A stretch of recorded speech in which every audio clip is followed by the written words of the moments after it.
Pack your things now. Preston Kennedy didn't even look up from his tablet when he said it. After 26 years of building this place, that's how it ends. I'm Caleb Rodriguez, 49 years old, and until that Tuesday morning in March, I was Chief Technology Officer at TechGuard Systems, the company I helped build from 12 people in a warehouse to 800 employees across 3 states. Excuse me? I said, saving the encryption algorithm I'd been debugging since 4 a.m. Old habits. Never lose code, even when your world's falling apart. Preston finally looked at me. 32 years old, MBA from Wharton, wearing a suit that cost more than most people's cars. He'd inherited the CEO position 2 years ago when his father died, and he'd been cleaning house ever since, getting rid of what he called legacy thinking. We're restructuring the tech division, he continued, like he was reading from a script, moving toward more agile methodologies. Your approach feels outdated. Outdated. Right. This from a guy who couldn't debug a Hello World program if his trust fund depended on it. I'd spent 8 years in the Navy as a cryptographer before joining TechGuard in 1998. I understood secure communications before Preston learned to tie his shoes. The company's evolving, Caleb. We need fresh thinking, disruptive innovation. He loved throwing around buzzwords he'd learned in business school. If you're not comfortable adapting to our new direction, the door's right there. I looked around my office. The whiteboards covered with encryption formulas, the certificates on the wall from the Department of Defense, the photo of my team celebrating when we'd won the Pentagon's cybersecurity contract 3 years ago. 26 years of my life reduced to pack your things. I thought about my son Jake, 21 years old, finishing his computer science degree at Texas A&M. How I'd missed his high school graduation because our entire network crashed during a joint military exercise and I spent 4 days straight rebuilding it. How I'd explained to him that some things were more important than being there for pizza night or baseball games, that protecting our country's communications was worth the sacrifice. Preston was still talking. Something about right-sizing for efficiency and leveraging synergies. Corporate speak for I'm firing people because consultants told me to. I didn't argue. Didn't remind him that the adaptive threat protocol he bragged about in investor meetings was something I'd sketched out during a 2003 crisis, when terrorists had tried to penetrate our defense networks. Didn't mention that every encryption key his company used was based on algorithms I'd developed in my basement office at 2 a.m. I'll need your badge and laptop, he said. My laptop? I almost laughed. You mean the laptop with 15 years of proprietary code that I wrote? Company property, Caleb. I'm sure you understand. Company property. Everything I'd built, everything I'd sacrificed for, suddenly became company property the moment some spoiled kid decided I was disposable. I closed the laptop, unplugged it, and handed it over. 26 years, and I was walking out empty-handed. Except for one thing Preston didn't know about. One thing nobody in that building remembered. Here's what Preston Kennedy didn't understand about the tech industry. When you fire the architect, you better make sure you own the blueprints. And the most valuable blueprint in TechGuard's entire portfolio, the one worth $800 million to the Pentagon, didn't belong to them. It belonged to me. I didn't go straight home.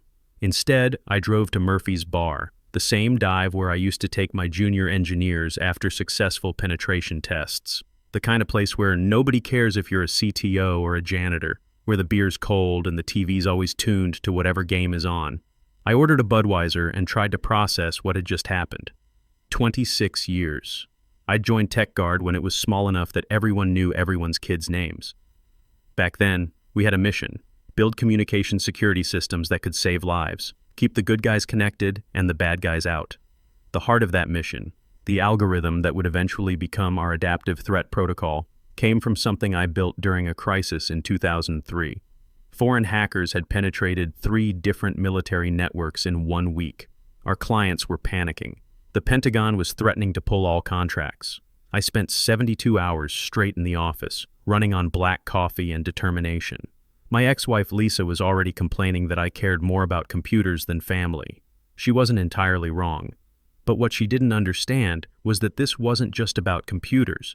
This was about protecting the men and women serving overseas, keeping their communications secure so they could come home safe. I wrote the first version of Adaptive Threat Protocol in 1 marathon session, testing it against every attack vector I could think of. It wasn't pretty code, but it worked. It worked so well that it became the foundation for everything TechGuard built afterward. Everyone called it Rodriguez's patch back then. Marketing renamed it later because adaptive threat protocol sounded better in government presentations. But the core algorithm, the mathematical heart that made it all possible, that was mine. The thing is, I never fully transferred the original provisional patent. Not because I was planning some elaborate revenge scheme. Hell, back in 2003, I trusted TechGuard more than I trusted my own bank account. We were family, or so I thought. But during one of those crazy growth periods, new investors every quarter, legal teams shuffling like deck chairs, compliance officers coming and going, my old Navy buddy Owen Mitchell gave me some advice. Owen had gotten out before me and become a patent attorney specializing in defense technology. Cal, he said over beers at a veterans networking event, file the provisional under your own name first. You can assign it to the company once all the paperwork settles. But protect yourself. I've seen too many good engineers get screwed by legal departments that don't know a motherboard from a sandwich. So I did exactly what Owen suggested. Filed the provisional patent under my name. Caleb Rodriguez, not TechGuard Systems, not any subsidiary, just me. I figured I'd transfer it officially once things calmed down. Except, things never calmed down. Mergers, acquisitions, budget cuts, new executives who acted like code wrote itself. The paperwork got buried under 20 years of corporate reorganizations, and I got busy building systems, mentoring engineers, keeping America's network secure. 26 years later, Preston Kennedy had just fired me without cause, which meant something buried deep in the fine print of my original employment contract had just activated, something that was about to turn his world upside down. I finished my beer and drove home to my empty house in Cedar Park. My German Shepherd Rex lifted his head when I walked in, tail moving slowly. Dogs always know when something's changed. After the divorce 3 years ago, it was just me and Rex in a house that felt too big for two bachelors. I poured myself 2 fingers of bourbon, the good stuff I saved for special occasions, and opened the bottom drawer of my desk. Most people keep junk down there. I keep history. Old contracts, faded notebooks, system diagrams from projects that changed the world, and at the very bottom, untouched for over a decade, a thin manila envelope. No label, no filing system. Just waiting. Inside was the original provisional patent application for what would become adaptive threat protocol. My handwriting, my diagrams, my signature. Filed under Caleb E. Rodriguez in March 2003, right after that terrorist cyber attack crisis. Clipped to it was Owen's handwritten note from all those years ago. If they ever forget your value, this will remind them who really built their empire. I sat back in my leather chair, the one luxury I'd bought myself after the Pentagon contract, and let the reality sink in. Preston Kennedy hadn't just fired me. He'd just triggered a legal clause that returned an $800 million technology to its actual owner, me. The irony was beautiful. In trying to get rid of legacy thinking, Preston had just activated the most legacy piece of paperwork in TechGuard's entire history. I didn't sleep that night, not from anxiety. That part of me had burned out somewhere around year 15 of missing family dinners for emergency system patches. But from clarity. The kind that only comes when all the pieces finally click into place. At 5:30 a.m., I sat at my kitchen table with the provisional patent spread out like a battle plan. The diagrams looked primitive compared to today's architecture, but the core mathematical engine, the algorithmic DNA of adaptive threat protocol, was unmistakably mine. I opened my personal laptop and pulled up my encrypted archive, one I'd maintained since joining the company. Inside were 26 years of drafts, legal correspondence, Owen's old emails, and one file I'd forgotten about. Contract reversion template.doc, last modified August 2007. Owen had created it during one of our quarterly catch-ups, back when we still thought the worst thing that could happen was budget cuts. Just in case, he'd said, laughing. You never know when some MBA decides engineers are disposable. We'd joked about it over wings and beer. Funny how jokes turn into lifelines. I filled in the template. Date, timestamp, patent identification number, contract clause reference, supporting documentation. The USPTO's electronic filing system accepted my credentials. I'd maintained my individual inventor status for 20 years even while employed. 1 click, 2 confirmations. Digital signature verified, submitted. That was it. The reversion was officially in motion. Within hours, the United States Patent and Trademark Office database would update, and TechGuard's most critical intellectual property would legally belong to one person, Caleb E. Rodriguez. At 6:45 a.m., my phone rang. Owen never calls this early. Cal, his voice was tight, like he'd been up all night too. Please tell me you didn't file anything yet. Submitted 10 minutes ago. Long pause. Jesus. I'm looking at your original contract right now. The reversion clause is still active. They never updated it through any of the corporate restructures. And since Preston fired you without cause, the trigger's automatic, I finished. You didn't just reclaim a patent, Cal. You reclaimed the foundation of their entire Pentagon relationship. The adaptive threat protocol isn't just software. It's the architecture for every classified communication system they manage. Owen's voice dropped. When the USPTO updates this morning, TechGuard can't even demonstrate their own systems without your permission. If they try anyway, that's willful patent infringement. In federal court, against defense contracts, what kind of damages are we talking about? Triple damages for willful infringement, plus injunctive relief, plus attorney fees. Owen was clearly pulling up legal precedents as he talked.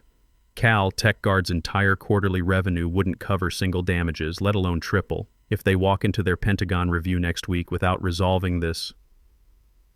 The Pentagon review. I'd forgotten.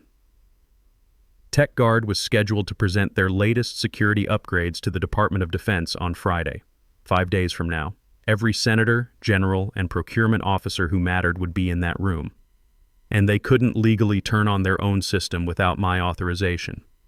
By 7:20 a.m., my phone started lighting up. Messages from colleagues who had no idea their entire company had just shifted under their feet.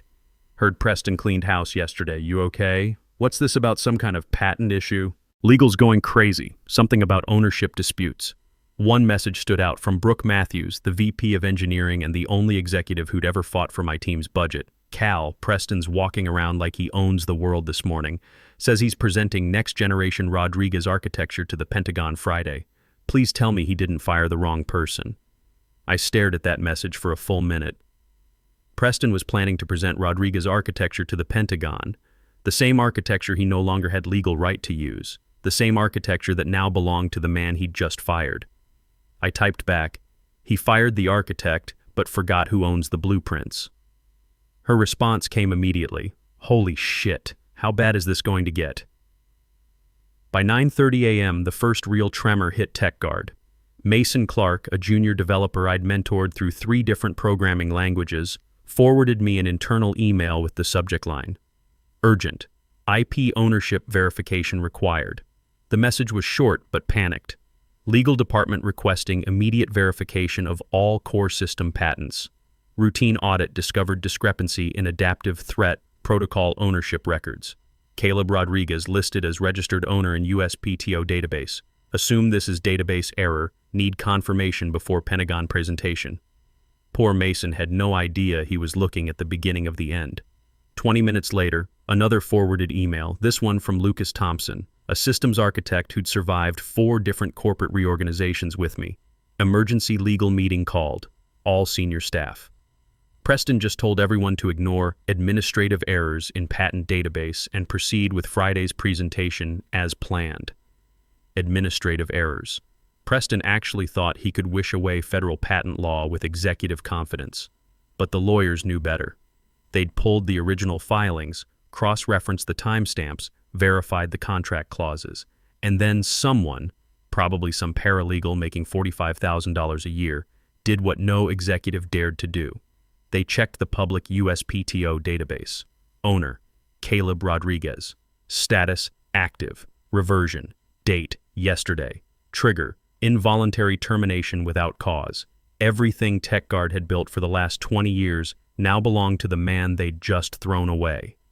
At 11:45 a.m., the real earthquake hit. I was fixing breakfast for Rex when my phone buzzed with a message from Taylor Adams, a board liaison who'd quietly observed every executive meeting for the past 5 years. Taylor was smart enough to stay silent, but observant enough to see everything. Her message was direct. Caleb, did you file something with the USPTO yesterday? Seeing major patent ownership discussions. Preston's telling everyone it's corporate sabotage. Sabotage. Of course, Preston would frame his own legal incompetence as some kind of conspiracy. The guy who couldn't manage a software update without consultants was going to solve patent law through sheer willpower. I typed back, "No sabotage, just contract enforcement." Her response came within seconds. "Board meeting called for 2 p.m. They have the legal memo. Preston didn't tell them he fired you. Perfect." Preston had buried my termination in a routine headcount adjustment, figuring the board was too focused on the Pentagon presentation to read the fine print. Which meant when the patent reversion memo landed in their inboxes this morning, it hit like a financial missile. The board still believed their chief technology architect was happily employed, preparing for the most important presentation of the year. They had no idea that same architect now owned the technology they were planning to demonstrate. At 12:30, another forwarded email reached me, this time from Garrett Wilson, our CTO. Garrett was a good guy, a real engineer who'd worked his way up from junior developer. He understood both code and politics, which made him invaluable and miserable in equal measure. His message to the senior staff was short but devastating. Legal has confirmed patent ownership issue is real. Adaptive threat protocol ownership has reverted to Caleb Rodriguez per contract clause 15.7.3. Cannot proceed with Pentagon presentation without licensing agreement. I could picture Garrett's face when he sent that email. The man had spent 3 sleepless nights preparing technical demonstrations, coordinating with Pentagon officials, reviewing every security protocol. Now he had to tell his team that their star product legally belonged to someone else, someone they'd just fired. At 1:15, Brooke Matthews called me directly. "Cal," she said, sounding like she'd aged 10 years overnight, "tell me there's a way to fix this." "Fix what?" "Preston just came out of an emergency legal meeting. He's telling everyone the patent filing is fraudulent, says you're trying to extort the company." Her voice dropped. "But legal's saying something different. They're saying we're completely screwed." "What exactly are they saying?" "That every system demonstration, every client presentation, every Pentagon briefing for the last 15 years has been based on technology we don't actually own. And now the owner is..." She paused. "Well, not employed here anymore." The beautiful irony wasn't lost on me. Preston had fired me to eliminate legacy thinking, but the most valuable legacy in the company's history was the legal document that now protected my intellectual property. "Brooke," I said carefully, "what would it take to make this right?" "I don't know. That's above my pay grade." "But Cal," her voice got serious, "whatever Preston did to you yesterday, I want you to know that most of us thought it was insane. You built this place. You trained half the senior staff. You've saved our contracts more times than anyone wants to count. I appreciate that. The board's meeting in an hour. They're going to want to talk to you." At 2:45, my phone rang. The caller ID showed Lucas Hayes, chairman of the board. Lucas was old-school Texas business, the kind of man who'd built his fortune in oil before transitioning to tech. He didn't call people unless millions of dollars were on the line. "Caleb," his voice was carefully neutral, "we need to talk. I figured you might. We've reviewed the patent documentation.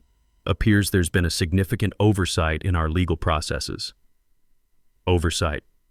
Corporate speak for we fired the wrong person and now we're fucked." I stayed quiet. In negotiations, silence is often the most powerful weapon. "We'd like to schedule a meeting," Lucas continued. "Something discreet. Away from the office." "Why discreet?"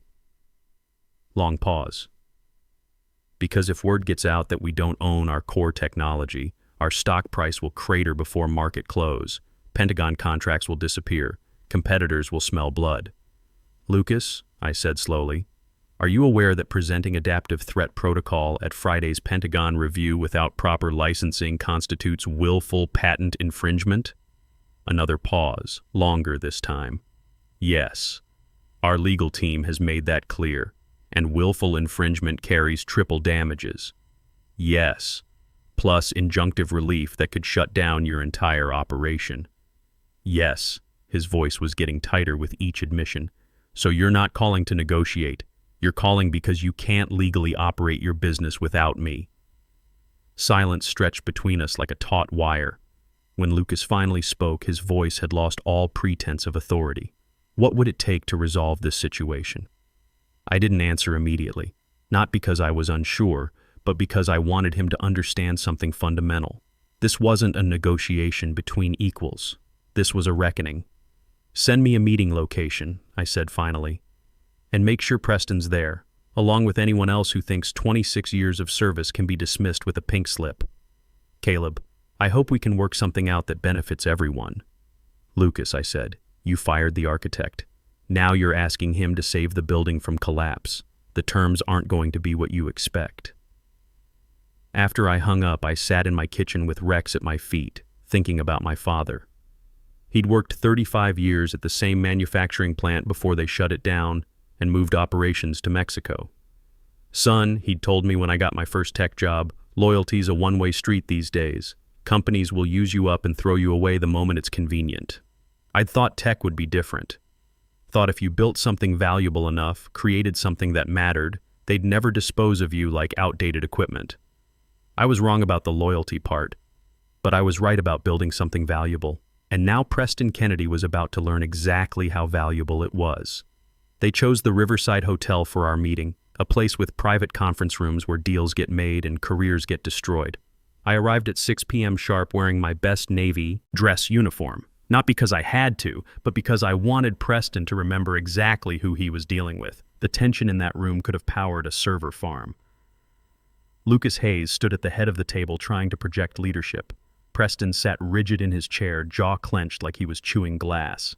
Garrett Wilson looked like he hadn't slept in 3 days, which he probably hadn't. Brooke Matthews gave me a small nod, the only friendly acknowledgement I'd get. Caleb, Lucas gestured to the empty chair across from him. Thank you for coming. I sat down and placed a single folder on the polished conference table.